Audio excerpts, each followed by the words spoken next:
Hello, drawing class.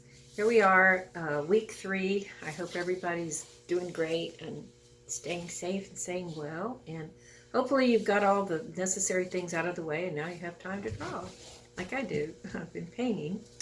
Um, so our first lesson that I will send you will be on charcoal drawing. And the first lesson will be on vine charcoal and stick charcoal. And we will do that week 3. Week 4, we will do white charcoal on black paper and charcoal pencils, which most of you may be already familiar with. But let's start with vine charcoal.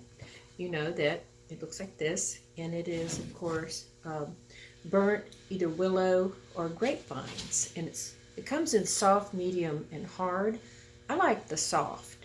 And my favorite brand, which you can tell I use a lot, is Grumbacher. And you can get these at Niceville at Artful Things. I buy them. I should just go ahead and buy a great big pack. But I take them with me everywhere, even when I go out to paint plein air, because I sketch my composition in first. I used to always do it with the brush, but I found that I can get more detail if I do the charcoal. Okay, so this is soft also. One day I was desperate and I went to a local craft store and I got Artist Law, and you know what brand that is. It's good, it works good. I just prefer the Grumbacher.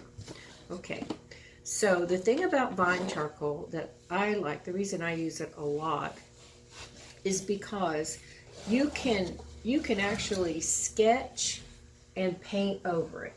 Oh, that's too close. This is a this is a commission piece that I'm doing, and first I sketched in the face, and then as you can see I started putting in the flesh tones. This is just like the first layer.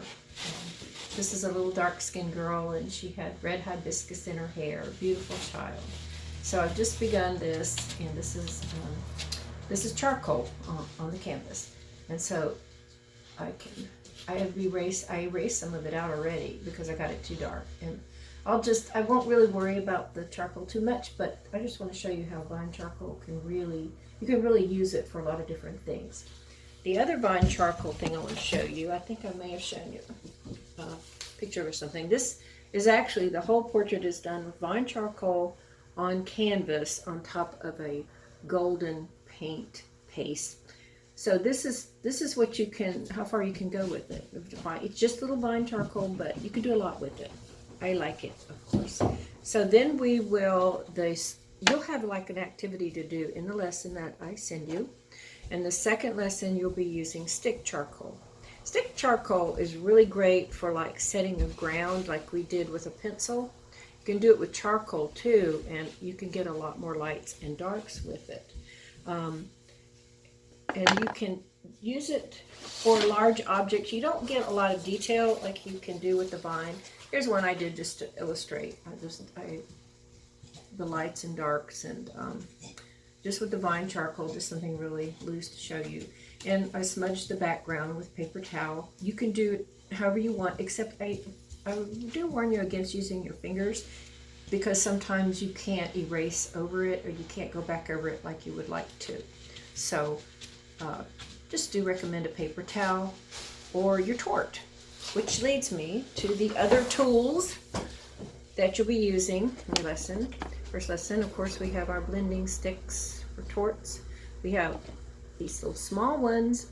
If you're doing details, a lot of details, and you need to get really down in a place, you can do that. You can use that. And so then, of course, this one, you all know, this is your white eraser, and when it gets dirty, you can just take it on something and clean it up like that. We talked about this when we were doing graphite drawings. And then this is a nice little tool too. This is an eraser. And the nice thing about this eraser is that you can click it from the bottom, and if it gets really yucky, you can make it come out taller, and you can still use it. And last but not least, my trusty old kneaded eraser that you can shape into any little shape you want.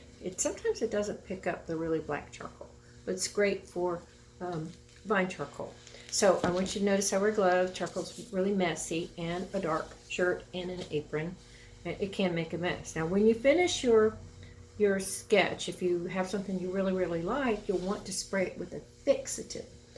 Let's see, what do I have here? Yeah, Krylon Workable Fixative. You can just spray it on. Back in the long time ago, we used hairspray, but it will turn yellow. So if it's a piece that you really value, go ahead and invest in this. I think I got this at Michael's. Anyway, that is our preliminary video, and I thank you for all being willing to keep going and keep drawing and keep learning.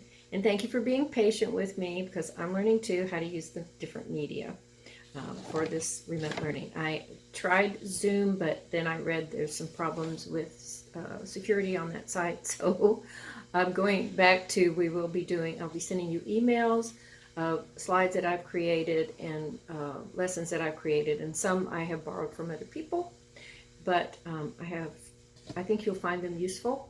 And you can always email me if you have a question. It's pat2over@gmail.com. So this message is coming to you. Compliments of YouTube, because that's what I ended up having to do. So you guys have a great day and draw. And if you'd like to, you can share your work with me on one of those group messages, text messages. I'll set one up, and then we can see what each other's doing. We're always kind, right? So you guys have a great day, and I hope you can open all the attachments that I send you, because it's the only way I can do it at this point. So let's see how it works. Good luck. Bye.